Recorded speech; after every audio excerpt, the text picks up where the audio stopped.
sure. As far as any involvement by the U.S.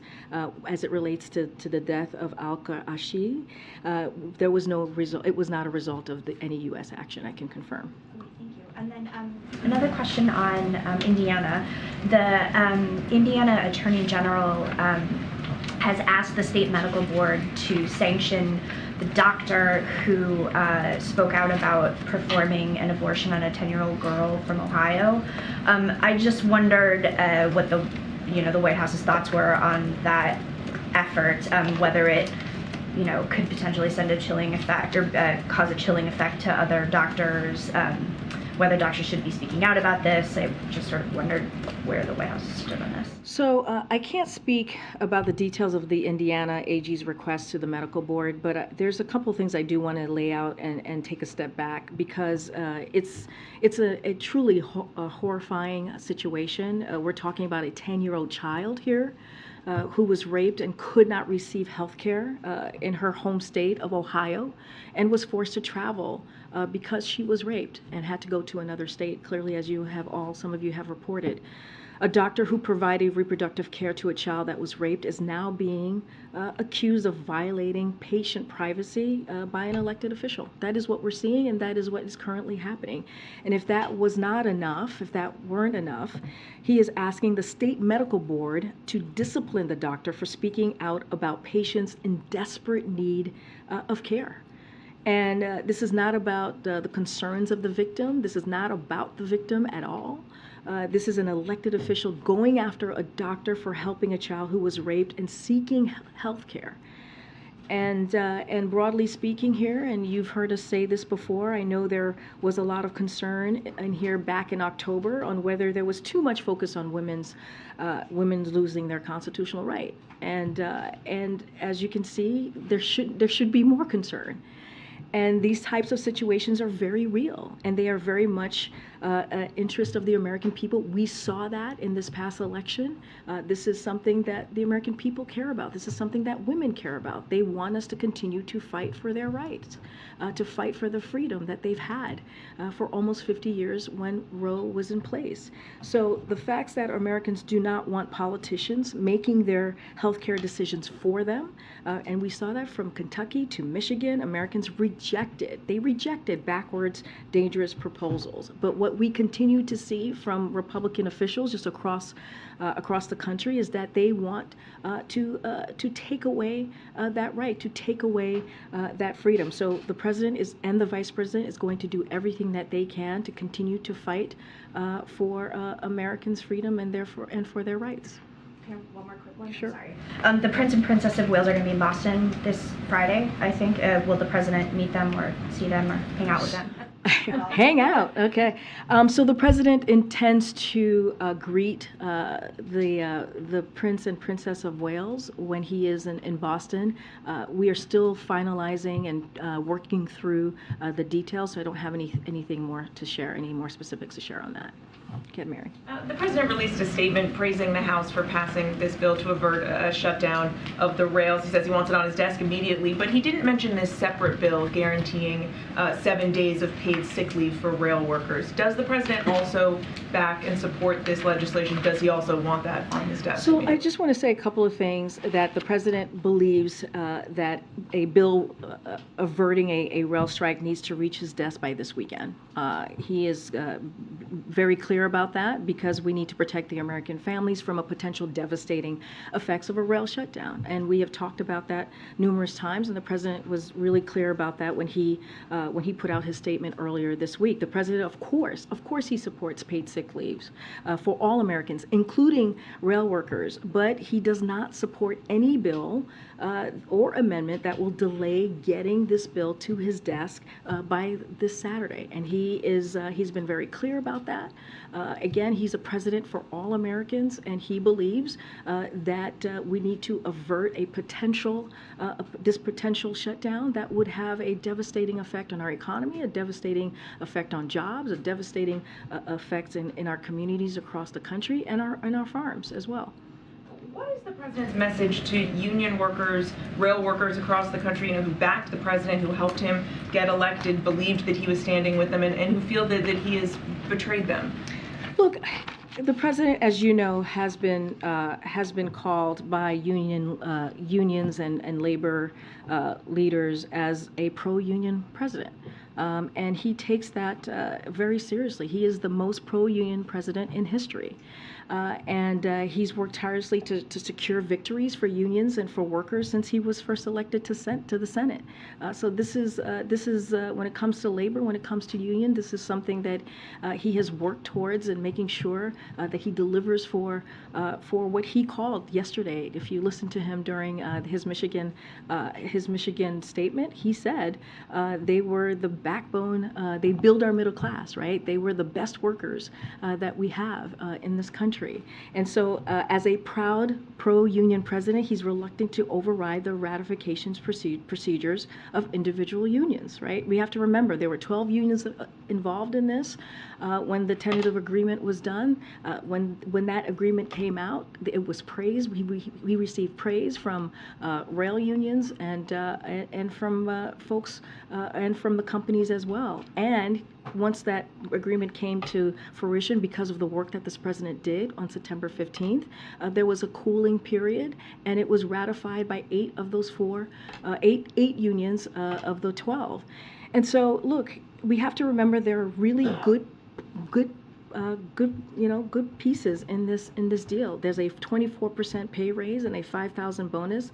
No changes in co-pays, deductibles, or co-insurance cost. Some time off for routine, preventive, and emergency medical care, and protecting the two-man crew. This is a deal that has a lot of benefits. But again, he wants to make sure that we avert a shutdown that would be detrimental to our economy. Okay. Thanks, Karine. Europe and France are concerned about Buy America provisions in the Inflation Reduction Act, and President Macron is expected to raise that during his visit. What will President Biden say in response to this? So I'm not going to get into hypotheticals about what may come up in that conversation. Yeah, but still, well, it's hypothetical because it hasn't happened yet. They may have flagged that. I'm not going to speak for France, clearly. I'm just speaking for this president. I speak for the president of the United States. So right now, it is a hypothetical that it will come up, right? And but I will say this: the Inflation Reduction Act, as we know, is historical. It will, it is an investment that will, a historical investment that will deal with climate change in a real way. It will lower costs for American families. If you think about healthcare, if you think about energy cost as well, and just a couple of things. There's a number of provisions that will contribute to the growth of clean energy sector globally, and that is important to note. It presents significant opportunities for European firms, as well as benefits to EU energy security, and this is not a zero-sum game for us. And so we see a constructive path of engagement with the EU on this, and we continue to discuss this issue at all levels of the U.S. government. Again, I'm just not going to get ahead of what will be on the agenda in their conversation. It sounds like from your prepared response that you're prepared to talk about it. We're always prepared to talk about issues that may come up. Certainly with our allies. As you know, France is our oldest ally. And the president looks forward to meeting with President Macron. We read the news reports and your reportings as well. We have heard President Macron's comments. So of course we're ready to have that conversation, but just don't want to get into a potential hypothetical. Maybe it comes up and maybe it doesn't. But the president is very proud of this Inflation Reduction Act. It will have true benefits for American families, and it's historical. Do you have a response to Fed Chair Powell's remarks about inflation today? So I have a little bit of what we wanted to say about that. Give me 1 second here. So when it comes to his comments, as you know, we are very clear about the Fed having their independence and respecting that independence.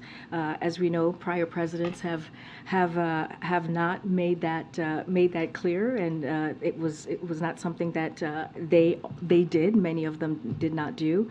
So we want to give the Fed the space to do the work that they need. They have the best monetary tools to deal with inflation.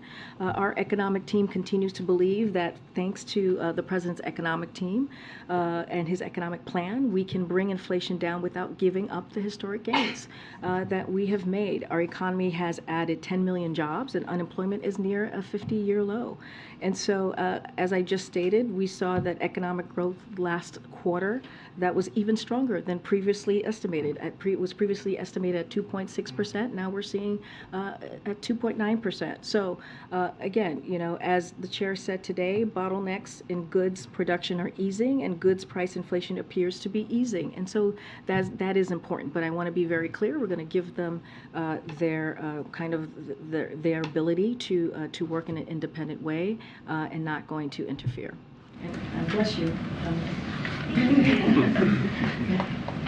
Thanks, Karine. Just to follow up a little bit on Mary's question, given the close ties the administration has to the labor movement, have there been conversations maybe behind the scenes kind of explaining the why here or kind of detailing the decision-making process with the labor movement? So, I mean, look, and we have said this, I said this the other day, Secretary Walsh has been in touch with the rail union.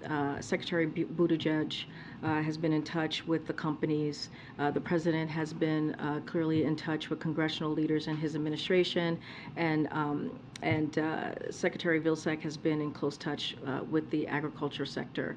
But just to give a little bit of a timeline here, the president and his team have been directly engaged in supporting negotiations and averting a shutdown for months now. In July, as you recall, like we've talked about it right here in the briefing room, the unions asked him to constitute a presidential emergency board, a request they made because they know he is indeed a pro-union president, and he did just that.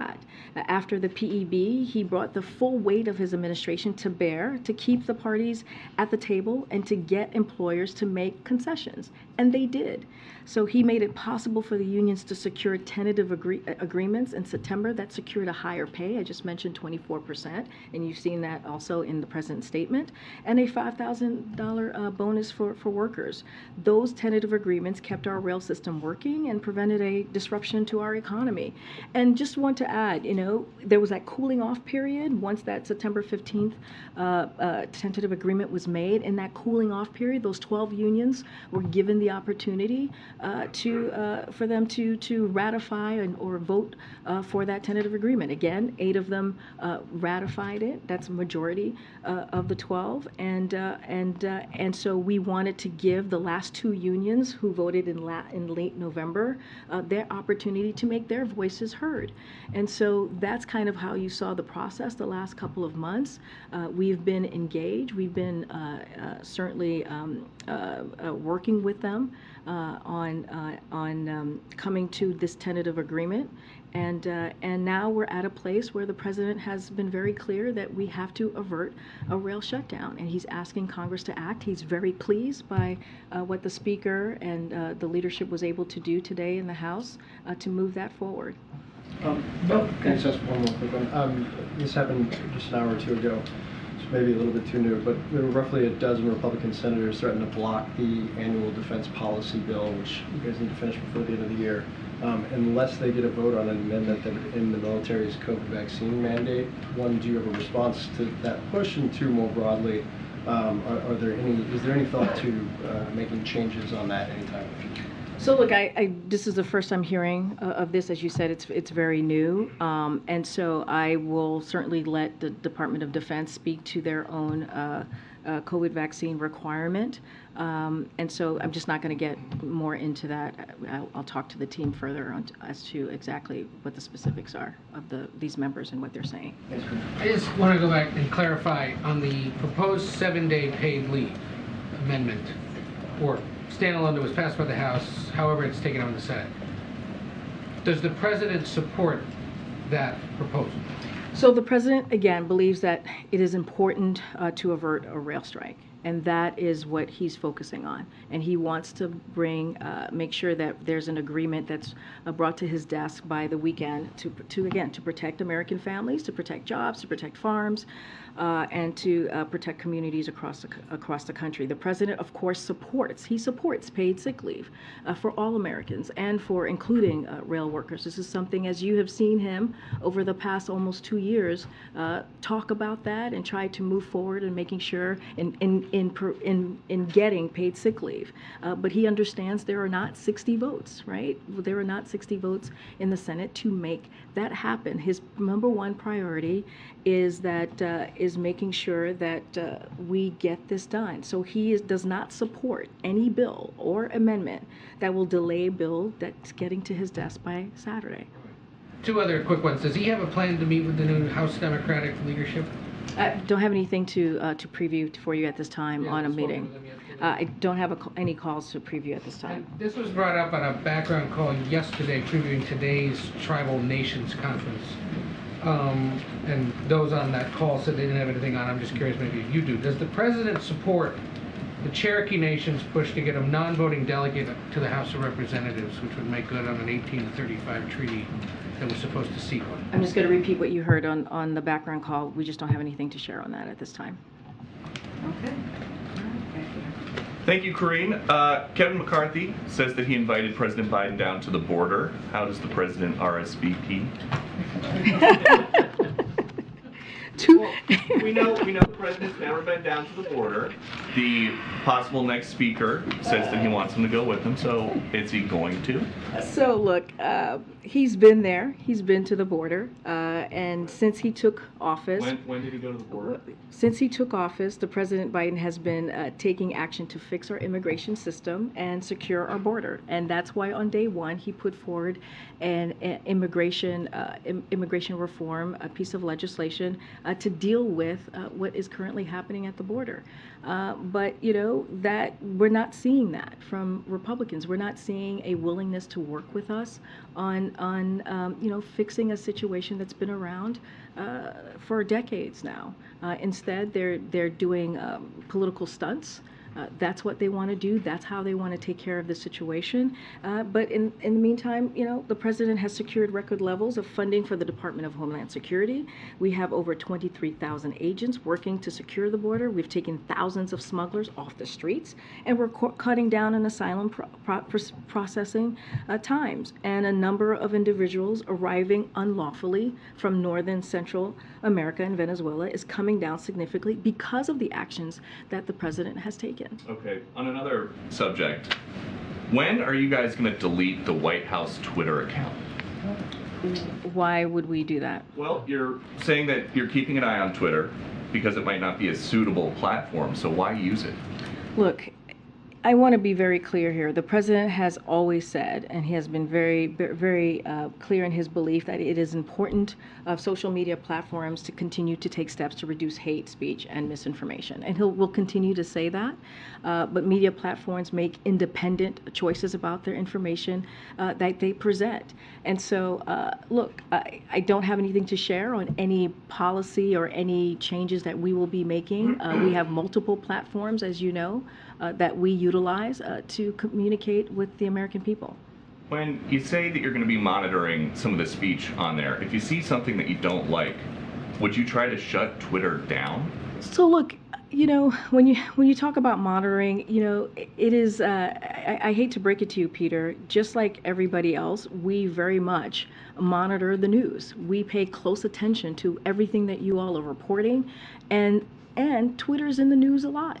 And so that's what we're paying attention to. We're paying attention to what is in the news and what is being reported on the misinformation that's out there. Let's not forget there's groups like NAACP, the Anti-Defamation League, and the public health leaders have been very vocal about their concerns as well. So yes, we are reading what you all are writing and looking at what you all are reporting about the misinformation that is out there. But I would hope that all Americans, including social media companies, civil rights organizations I just laid out, including Fox as well, will agree that we need to call out hate speech and misinformation. Karine, thank you. Was there any consensus among the leaders yesterday about how to deal with the debt ceiling in the meeting the president hosted? So I don't have anything beyond what we laid out for you all in our readout. And as you know, Again, I don't have anything else to lay out. I'm not going to go beyond what we talked about. We talked about as you know, the president talked to them about the 4 leaders about the rail situation, the rail strike, and averting that, on making sure that we don't put the American people through an potential economic downturn, and also the government funding. Those are the things that I can tell you that they did definitely speak about. Just ticking off a couple fast ones here. Earlier we heard from John Kirby on this issue, but as hours matter here, I'm just going to ask for any update. Has the U.S. had any new contact with Paul Whelan in the course of today to get a better sense of his well-being? So I don't have anything else to share from beyond what you heard from my colleagues. Our embassy in Moscow has been working to understand exactly Paul's condition and why his family hasn't heard from him. It is a concern. We're all worried, very much worried about Paul and about Brittany Griner as well. As we have said repeatedly, they shouldn't be detained in the first place. They should be home with their families today.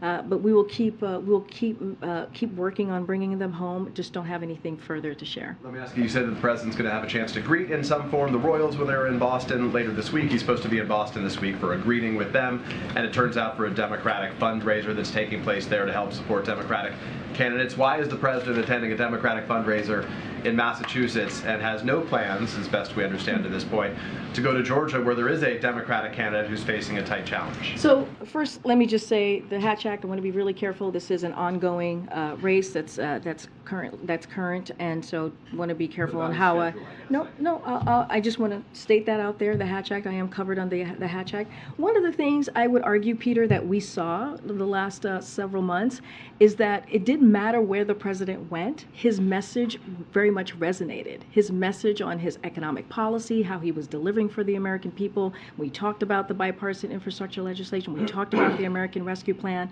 and how that was able to bring our economy back on track. We talked about the Inflation Reduction Act, and we made that contrast very clearly with Congress and what Republicans in Congress were trying to do, and that worked. Right? That worked. It was maybe to follow, which is perhaps yes, no.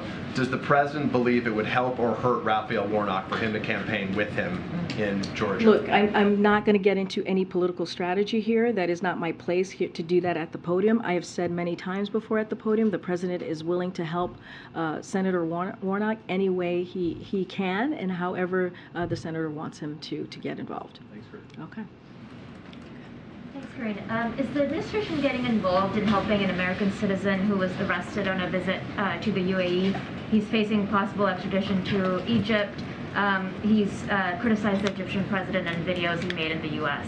So I don't know much about this particular individual that you're asking me about. When it comes to wrongfully detained U.S. citizens, the president has been very clear that his administration is going to do everything that they can to bring them home. This particular individual, I don't have any information for you at this time. We'd have to check with the team.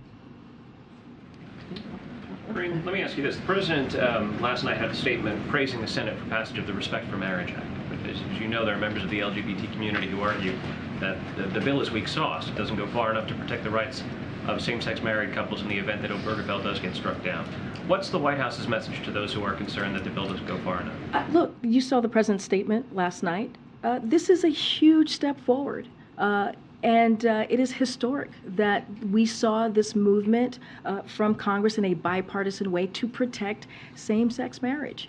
And I think, in the time that we're in, when we're talking about the differences between Republicans and Democrats and how we're not able to get things done, we're seeing that right now in a key issue that matters to this community. Again, it's a step forward. There's still work to be done to get it across the finish line. But I do think, and we do think, it's something to celebrate. There's always going to need to be more work to do in any legislation that's passed, right? We're always going to want it to be perfect.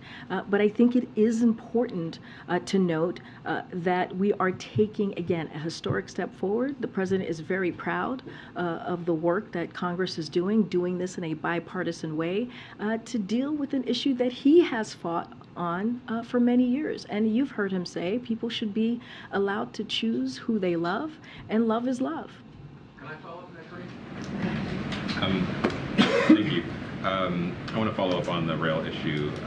Senator Sanders and about a dozen other Democratic senators released a statement earlier today essentially saying that President Biden did well in the initial negotiations, but Congress should do better. They called out the rail industry specifically for making record profits of more than $20 billion over the past 3 quarters, and essentially said that they should use some of those profits to put it back towards their workers and make sure their workers have paid sick leave. I wonder what the president makes of those comments. We've heard the president before call out industry, call out the gas and the oil and gas industry for making record profits and not putting that back towards consumers. Does he feel the same way about the rail industry? I want to be very clear here. The temporary agreement that the president was able to secure in September, on September 15th, as you know, that's when we announced it, had some real wins for workers. It really did.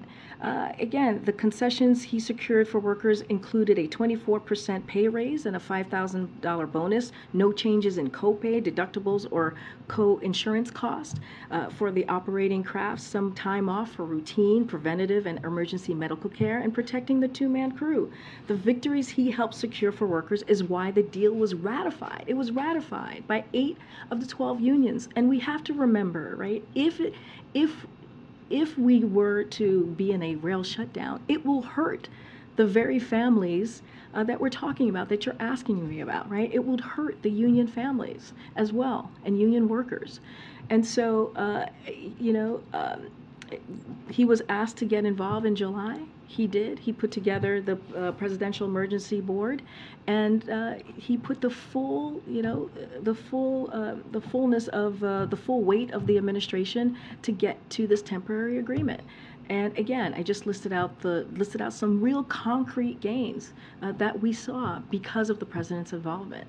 Message from Democrats that there's corporate greed involved, and that's one of the reasons why they can't have an agreement here. The president doesn't agree that the rail industry. What I'm saying is that the president was able to put together a temporary agreement that prevented a downturn, a disruption in our economy that would have hurt all families. And there are some really true wins that came out of this agreement because of the work that this president did. But look, I've said this many times, and he has said this many times, he's the president for all Americans, right? And it is important that we avert a rail shutdown. It is unacceptable. It would hurt farms, it would hurt jobs, it would hurt communities across the country. And so that is what the president is focused on. How is he going to help all Americans here? Thank you, Karine. Again, on the IRA issue and Macron's visit, it seems like both sides have been, in public, have been tiptoeing around this issue a bit because no one wants to, spoil the public face of this state visit. But during his lunch today, Macron said some pretty harsh words about the IRA. He said, for example, it is super aggressive against French competitors, and that it would kill jobs in the EU.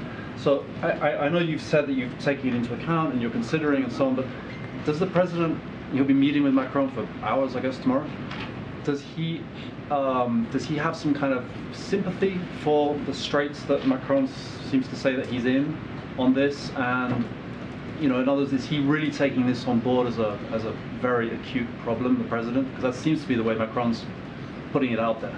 Look, I'm not going to get ahead of what's going to be on the agenda for their visit tomorrow. I'm not going to get ahead on what they're going to talk about, the topics that they will be discussing. I've been very clear. France is the United States' oldest ally. This visit is about reaffirming their relationship. And you've seen yourselves the relationship in person when they've met a few times during this president's almost 2 years tenure here. They have a very warm friendship. It is an important relationship, and that the president takes very seriously. And I know that President Macron does as well. But look, there's a number of provisions that we think will contribute to the growth of the clean energy sector globally, as I've mentioned already, in the Inflation Reduction Act, and it presents significant opportunities for European firms and as well as benefits to EU energy security. This is not a zero-sum game. But we have to remember the Inflation Reduction Act is a historic piece of legislation that's going to lower costs for the American people, And it's also going to invest, a historic investment into dealing with climate change in a real way. So not going to get into hypotheticals about what's going to be said or how the president's going to deal with XYZ. What I can tell you is we welcome the president of France and his wife, and the president's looking forward to having conversations with them. Just a quickie, scheduling kind of thing. The French press people have put out that he's having dinner. The two are having dinner tonight with their spouses. I guess at a restaurant, a private dinner they're calling it. Can you confirm that? 'Cause it's not I don't have anything to preview at this time. Okay, April. Karine, I want to go back to the rail strike or potential thereof, and I want to drill down on what you continue to say, the hurt. You know, this White House, this administration on the Hill, you guys are rallying the economy, as some are concerned about what the first quarter, the end of the first quarter could look like in 2023. Could you qualify and quantify what that hurt looks like? Because you keep talking about the union people and their families, but it's broader than that. Yeah, absolutely. Let me break it down exactly what this could look like. It would have a rail shutdown, would have a grinding effect on our economy to halt and touch the lives of nearly every family across the country. Even in the days before a rail stoppage, serious disruptions will begin to occur. A couple of examples here. By Friday, Class 1 railroads will likely begin to notify their customers of the wind down process. Just the announcement would disrupt supply chains as companies begin to reschedule shipments from rail to truck. As soon as this weekend, Class 1 railroads may begin to refuse to transport hazardous materials like chemicals necessary to treat drinking water and wastewater. Oil and gas refineries unable to ship out hazardous byproducts will stop producing diesel and gasoline, creating supply constraints. The auto sector could also be disrupted as soon as this weekend as well. Last time around, the railroads began refusing to transport automobiles about a week ahead of the shutdown deadline. So again, Congress must get a bill to the president's desk this weekend to protect families and from these potential devastating impacts. So this is what we're talking about. These are real life, changes and impacts that we can see here. So with that said, thank you for all that. Didn't expect you to have it. Thank you. But at the end of the day, you are fighting inflation. This White House is fighting inflation. And it sounds like the numbers will go up again. What is in place? What are you guys working on in case there is a strike? In understanding those numbers and all the things that you qualified and quantified, what is in place to cushion the American taxpayer's pocketbook or the American consumer's pocketbook with this knowledge that you have? So let me just on inflation for a second, and it's I do want to point out that we've seen in recent months, which is inflation slowing in the third quarter compared to first and second quarters.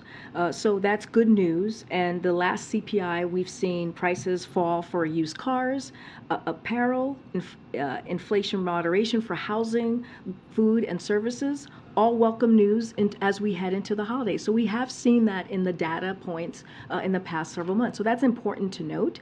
And as I've said many times, when it comes to the president's economic plan, inflation is lowering costs and dealing with inflation, fighting inflation is the president's #1 priority. At the beginning of the briefing, I laid out gas prices, how much it's fallen. The average, the gas price that you'll see is about $2.99. It's gone down by more than a $1.50 per gallon, and that's because of the work that this president has done with the Strategic Petroleum Reserve, taking historic action. So that matters as well. We are certainly working towards that. But look, the president is confident that Congress is going to act on this, that we are going to, work to avert a railway shutdown. That's why you saw the House today. He complimented the House, the Speaker, and the leadership to getting moving the bill forward, and it included Democrats and Republicans, right? So we saw a interest of getting this done across the spectrum. So we're going to continue to work towards that. It's going to go to the Senate next, and the president and his team is going to continue to encourage members to get it done. Related to that, is the administration still engaged with the rail companies, the unions, in the event to sort of keep talks going in the event that the Senate is either unable to get this passed or maybe is delayed in getting this passed? So look, we are confident and we are going to continue to push to get this done. The president is going to continue, and his team is going to continue to work Congress to make sure that we avert a rail shutdown. As we know, it will have catastrophic effects, impacts to our economy. So we're going to stay on track there. Yes, is our administration continuing to having those conversations? I laid out Walsh has been talking to unions for the past several months. That continues. I've talked about Secretary Buttigieg, Department of Transportation, talking to the companies. That will continue, and also Secretary Vilsack is doing his part with the agriculture sectors. So those conversations are always going to continue. But right now, our priority is working with Congress. The president has talked to the 4 leaders, as you know, yesterday about this particular issue. He's going to continue to talk to congressional members. Our team is going to continue to work on that to make sure that we avert this, make sure we put legislation forward that averts this rail shutdown. But just to clarify, there are sort of ongoing negotiations between the unions and the rail companies. I mean, look, I can't speak for the unions and the rail companies. That is, they're going to have their conversations. I'm not speaking for them. I'm speaking for the president and what he's trying to do for the American people, and is to avert a rail shutdown. Thanks, Karine. Going back to tomorrow's state dinner, can you tell me what kind of COVID precautions will be in place, and are people attending this dinner required to get a COVID test? So I can say this, as always, we will follow the CDC guidelines. So I point you to the CDC guidelines as it relates to COVID protocols, and I'm just going to point you to their website. But as far as testing, do people? Again, I'm just going to point you to the CDC guidance on this. Okay. Following up on the Powell comments, I know you can't comment on Fed policy, but can you just tell us how confident is the White House right now that the U.S. will be able to avoid a recession? I mean, look, I just laid out the data points in the beginning of this, beginning of my briefing when I talked about how the third quarter, there was a revision in the third quarter and how much it's growing, right? It was first said it was going to be estimated at 2.6%, and we're seeing it at 2.9%. Look, we believe that this is an economy that's resilient. We believe that, and it's resilient because of the president's work, because of the president's economic plan, because of what he did walking into this administration, putting forth the American Rescue Plan that got schools open, that got shots in arms as it relates to the vaccine, put forward a real comprehensive plan so those schools could be open, so that small businesses could open up again. And it's continued, right? With the bipartisan infrastructure legislation, creating jobs with the Inflation Reduction Act. This has been all part of the president's plan to make sure that we build from the bottom up and the middle out. And that work has been able to create 10 million jobs in this administration. And we just saw the president in Bay City, Michigan, where he talked about the manufacturing jobs, bringing jobs back to the country because of the CHIPS and Science Act, right? More than 700,000 manufacturing jobs that have been created in this president's administration because of the work that he's done. And so now what we're seeing, and you've heard us talk about this, is we're seeing an economy that's going into a transition to more stable and steady growth.